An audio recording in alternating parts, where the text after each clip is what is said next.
My name's ChristianLangeder and I'm an equine soft tissue therapist. I specialise in treating muscular issues in performance horses. Are we going? Right, are we going on both or are we going just here? See, I don't know. We're going on both. We're going on both. But you can only look at one. I'm looking at that unless we take questions here. All right, episode 3 of our YouTube channel, or my YouTube show channel, podcast, whatever. We're going live on TikTok as well. We're just seeing if we get questions, etc., through the TikTok thing. Obviously, I like TikTok. It's an area which I just enjoy filming on. So our show here today, it's about checking out 4 videos, going into more depth with those videos, and just breaking them down. I can see that we've got Andy. I never know who's going to come up because Drew just picks them. So we'll see what we got today. Other things that have happened, I received an Australian Achiever Award this week, which was awesome. I'd like to thank Red Gum Run Polo, Lisa Coffey at Racing Hearts, Jim Mason from Greg Urell Racing for his amazing report for me, Shane Nichols as well, and of course, Putchie, my wife, Caroline, my PA. Great team effort, amazing. First award ever in my life. I've never had an award. Pretty cool. So, so really happy about that. That's about it, I think, isn't it, Drew? That's my intro. I reckon we should probably just start off and see what. Right, this is Andy. Andy's a Grand Prix dressage horse at Hamilton, here in Gisborne. There are a couple of things on him. He looks pretty ripped because I've already treated him, so he's kind of in a bit of a state. But the 2 things that I want to show you, there's actually one, but while we're here, this lower neck muscle, yeah, so that's sternocephalicus.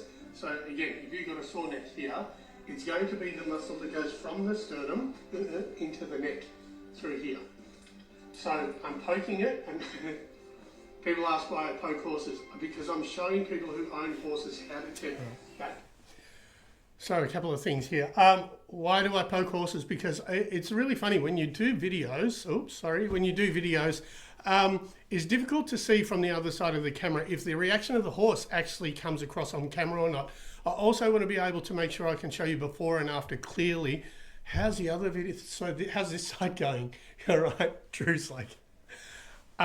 I want to be able to show clearly before and after that that there's soreness and there's not soreness. The reason why I started doing these things is I wanted to show people how to look at soreness and what it looks like when it disappears. One of the mistakes I make here is there's the muscle, it's actually brachiocephalicus where it joins into the sternum. You can tell this is an early video because I don't have a logo on my cap. This is a new cap. So, anyway, the thing is, I want to be able to show the difference between soreness. So, early days, I was still getting things a little messed up, whether it's sternocephalicus or brachiocephalicus. Anyway, lower neck, easy, simple. Particular muscle, and if it doesn't look sore, then people think that I haven't fixed it. So I wanted to show you that first. Actually, while I'm here, I'm going to treat it. Other things people have asked is, does this work on people? Yeah, it works on people, but I don't treat people. So, and I don't know who does what I do. Probably the closest is either an osteopath or a sacral cranial osteopath. Just have a show his face for a second. He's just like totally. Let's leave it here for a second. So the other things are, so where is my background? My background is Bowen therapy. Bowen therapy is a therapy of fascia and muscle and nerve, very similar to myofascial release, Golgi tendon release. Osteopathy is the biggest one. It's subtle, like sacrocranial osteopathy, but on this, I'm just going to say, if anyone has any questions on TikTok Lives, feel free to give us questions. I'm happy to answer them. We're just trying something completely new. Don't want to be distracted by it. But anyway, we'll continue on with this show. But so I'm very osteopathic in nature. The main things that I look at is muscle, nerve, and fascia. I do not adjust. I don't crack horses. I'm not chiropractic in any way, shape, or form. I like all therapies, but my bias is soft tissue and nerve. So, thanks, Drew. So that's fixed. Right, that's gone now. The next one I want to show you is this big chest muscle. That's this pec major. That's what we use for a push-up. So if you can imagine when they move. Rachel Land on the live. Thanks for sharing your knowledge and direction. You helped my mare make it through her first 100-mile race. See? Big How hearts. cool is that? This is the reason. You're welcome, Rachel. This is the reason why I do this sort of stuff. Is that I know that here in Australia we have, firstly, I'm too busy to treat everyone's horse. I can only do so many with these hands. Secondly, here in Australia we have so many remote areas and we need people to be able to understand what's going on with their own horses. So if I can help in any way, shape or form, you understand what's going on, so then you can better choose treatment, either do it yourself, get a vet, etc. And so I like to always give people options, or use machines. I always say that, don't get hung up on me, use machines, etc. There's lots of massage units that you can use. They're all successful to a point. I don't have, well, I have one favorite, but they all will do a similar thing, even just massaging the sore muscle. So once you see what's sore, like that neck and like this descending pec, you can actually massage it yourself, use a gun, etc. So I am so happy that I helped you. That's my juice. That's what we do it for. And that's this one. You can see he's not a fan of descending pec. And so the next thing is, I've got to stop saying so, I know. The next thing is, the other thing is, the lower neck is often from collection. This chest thing could just be from the heavy going, like either a deep surface or a deep track, etc. As I said, he's a dressage horse, so it could be outside. It's a bit wet at the moment, so it could just be that he's having a bit of a hard time with it. Good boy, hang on. Deep pec. Again, it's not sport specific. You'll find a lot of horses get it, all sorts of different horses in every different sport get it. I just generally find that it will be from, like as I said, when it's wet, when things are muddy, when they're deep, etc. Good boy. Yeah. Anything else to talk about the deep pec? Technically, well, it's actually, so we got deep pec, that's actually descending pec. Then I opened the shoulder, which was in the video last episode 2, if you want to go back and look at that. You can see that's under lights as well. That's a dryer, it's infrared light plus a dryer. It was obviously pretty cold there, so we were just making sure we stayed warm. That's about it. I mentioned that neck is often the most common neck soreness I get is lower neck. That's the one that I was talking about, usually from collection. It could also have jaw or hyoid related stuff. Never the pole, right? Never the pole. But basically it's either jumping, landing for show jumpers, etc., or it's when the ground gets muddy and thick. Live question, does your technique only apply to horses or other animals and humans as well? I have treated, recently I was at Werribee Zoo treating rhinoceros and camels. I started with dogs, I've done snakes, chickens, swans, kangaroos, rabbits, like koalas, people. I've never treated a person professionally, so it works with everything. Yeah, no, muscle is muscle no matter where you look at. Snakes I've treated, so if that answers your question. It works with everybody. Who was that? Let's show something. If you have someone, or if you do, you have someone that has a dirty horse, check these two things out. Now, he's had a whole bunch of stuff. We're back with puzzle. But if you're girthy, check these two things. Tricep, right? Obviously this is sore enough. And deep pec under here. Now, deep pec, good boy. Deep pec is I just want to say, so here in Australia we call this, are we still going? Cool, yeah. So here in Australia we call this girthiness. In America they call it cinchiness, I believe. So if you're cinching your horse and you've got things going on, tricep, massive one, and deep pec, which are the two pectoral muscles that go underneath the horse. They're the adductors. I don't know what this lump is about here on him, but anyway, it looks like a girth gall or something. Anyway, so they're the muscles that hold everything, the two legs together. So check those, and obviously gut. Gut's an interesting one. We may get onto that. Something that favours in the hyoid or the neck. So that's gone too. So, again, if you've got something that's really sensitive girthy, I mean, obviously another consideration is gut, which is a point here, but just check the tricep, check the deep pec. Thanks. Cool. Are you already going? Oh, I love this one. This is one of my favourites. I think it's going. How's it going? Yeah, we're going.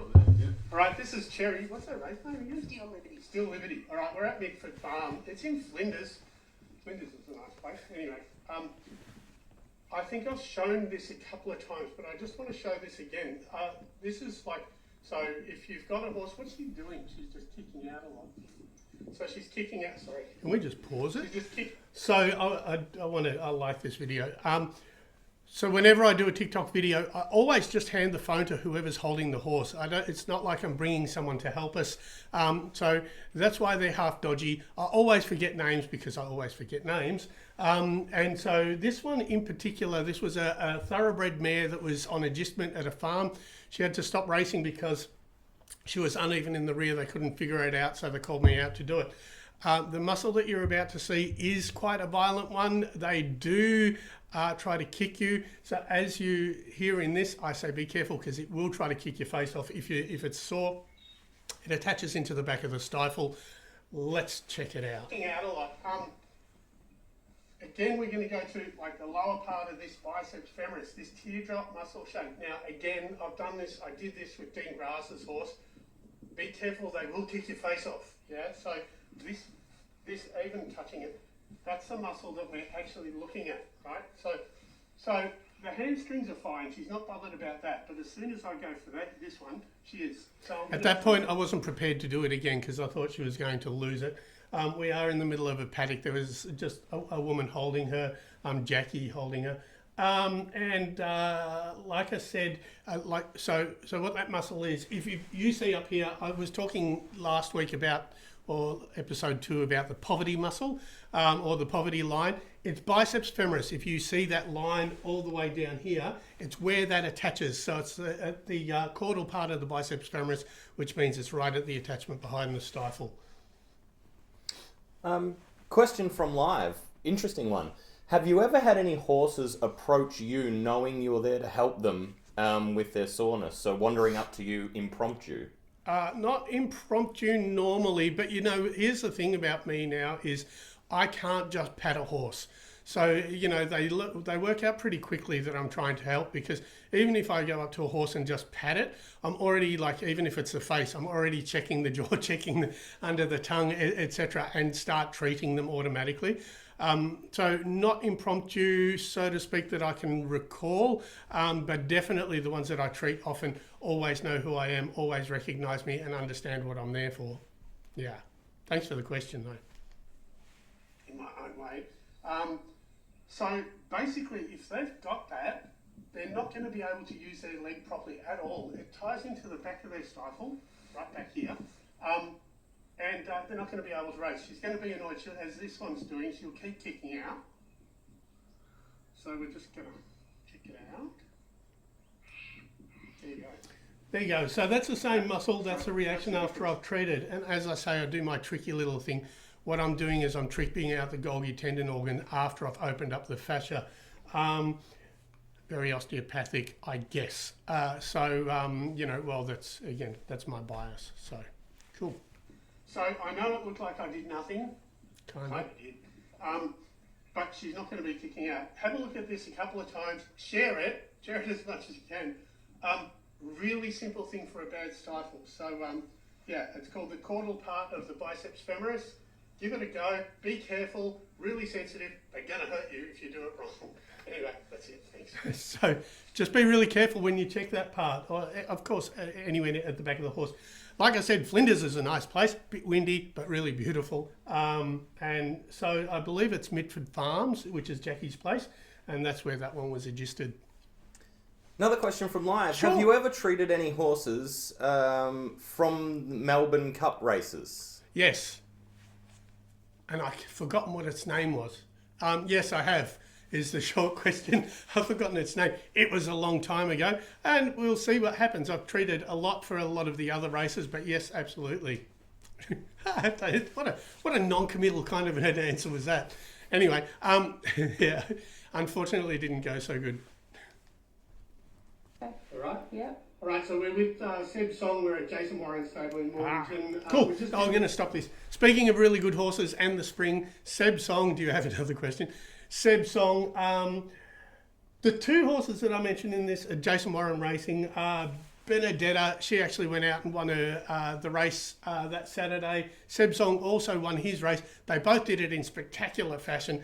They both could have been forgiven for giving it up. This was an awesome result for both horses and for the Jason Warren Racing Stable. Pretty cool, actually. Benedetta, she's running on Saturday. So is this guy. But we do have this. Now, the reason why I'm showing this, I was just talking before about, I'm going to just start treating and I'm going to talk rubbish.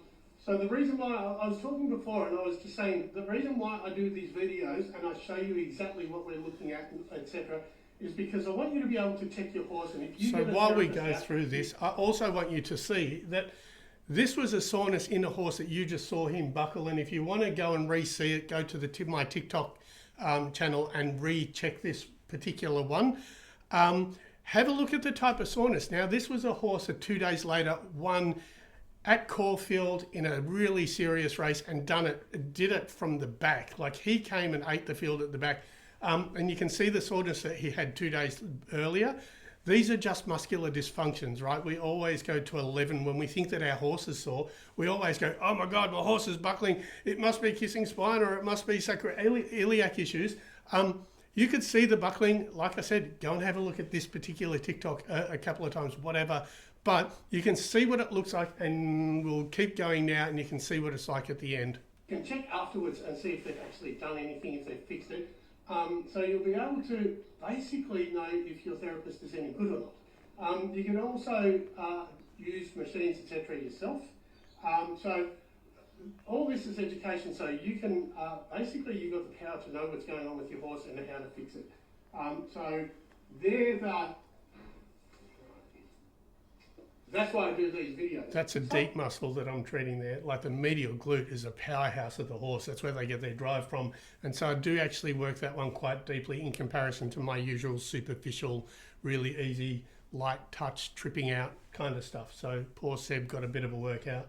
From the fact that they're fun, and you get to see like some cool horses that are running on Saturday. Winning on Saturday. So with this one, the medial glute, this is the main bum muscle that I'm treating. And I'm a bit firmer than I usually am with stuff. Good boy. So as I said, he's running on Saturday. We're just tuning him up. There are a few other little things that were going on as well. But we just wanted to make sure that this...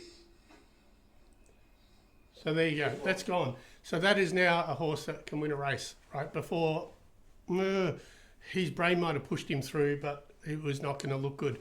Again, I'm doing this, as I said, I do this because I want you to be able to understand your horses better. I want you to be able to know if you need a therapist, a vet, a farrier, a saddle fitter, or medication. I want you to also know if you've got a professional out, if you've had them, you can actually speak to them about what's going on with your horse. And then you can also check your horse afterwards to see if they were actually successful in treatment. It's just a conversation to start you understanding more about your horse and learning more about it and being able to help yourself a lot more. Yeah, cool. Hi, Drew. Website. Ah! The end of that conversation. See, I'm really bad at selling myself. So Drew keeps on going, what do I do? So have a look at my website. There's obviously the diagnostic thing on my website, langeder.com. Check it out. That's a whole, again, it is just the diagnostic. We'll send them to langederequine.com. Yeah, langederequine.com. Yes, definitely. And Drew will put it up here. Basically, that is to help you understand and check your horse. I am also writing a course on how I treat, but at this point, I just want everyone, I feel like Mr. Miyagi. I feel like going paint the fence. You can't treat what you don't know you've got. So the first thing is fully understanding that you have an issue, what sort of issue you have, and how to diagnose by omission, which means how to know what you don't have. A couple of questions, if we can finish up with them. With your experience, is there any common practices in the horse world you disagree with or won't do, assuming they're talking about treatment, medical stuff? Yeah, you know what, there's a lot that I don't agree with, there's a lot that I agree with. I don't really want to name them. I think that we over-service horses because I think anything, you worry about it enough, you start over-servicing. I think that a lot of things are, the old school, Dr. Time and Dr. Grass or something to that effect, give it, horses eat grass. If you put them out in the paddock, the amount of race horses that I see once they go for a break, or any horse that once they go for a break and they just get to be horses and eat grass, the amount that fixes is incredible. I think that we play around with things too much, but I'm a real natural therapies kind of a person. So although I love medicine, vets, I work with so many vets, and I'm really lucky to work with good ones. There are plenty of things. I'm sure in all industries, in everything, there are things that we don't like and things we like, but I'm not going to go into particular ones. Is it common for soreness to be treated and then return a couple of days later, especially in the hind area? No, unless you've got a structural issue or you've got an issue that you haven't fixed. So I'm, all right, one of the things that we go back to the other question, one of the things that I don't like is I'm not a fan of therapists who treat your horse and then get you to do exercises or stretches, etc. I'm like, just fix my horse. So, if things have come back, it means A, you didn't have a good therapist, or B, you've got something underlying that is not very good and you need to see a vet or a different person, or C, you're being a bully when you're riding, I guess. Yeah. You've already addressed this, but do you agree with massage guns being used on horses? Yes, I agree with massage, most things. The only therapies that I don't like are non-specific therapies. Like, I love magnets, I understand it, but if anything is general, it's sort of like I often say, it's kind of like sitting in a massage chair and expecting it to fix your your frozen shoulder. If you're a non-specific therapy like a massage chair, you're not going to fix specific issues. And if you do, it's going to be by accident. And again, that's why I do the diagnostic thing, because I want people to know exactly what they're trying to fix so you can be really specific with what you're treating. Ta-da! Cool. Next. That's it. I think that's the 4. Was it? Yep. Is that the 4? Did we do 4? I thought there was one more. No, that's it. Really? Mm-hmm. That time flies when you're having fun, doesn't it? Yeah. Anyway, there you go. That's show number 3. We've tried the TikTok thing. It's been really interesting. It's all new, so I keep on shooting my eyes all over the place, which probably makes me look really shifty. Firstly, subscribe to this, share it, YouTube video, Langeder, Equine. Also go onto my TikToks, have a look. If you want to re-look at any of these videos, check them out on TikTok. Pretty easy to navigate, just flick through them. My website, langederequine.com. It's a diagnostic website. It's designed to help you understand your horse. So way too many things. Anyway, check all those stuff out. Thanks. I hope this is worthwhile. I'm just trying to show people as many different things as possible. And this is a way of getting in more depth. The questions was interesting. I like answering questions. So thank you very much. Cool. Thanks, Drew.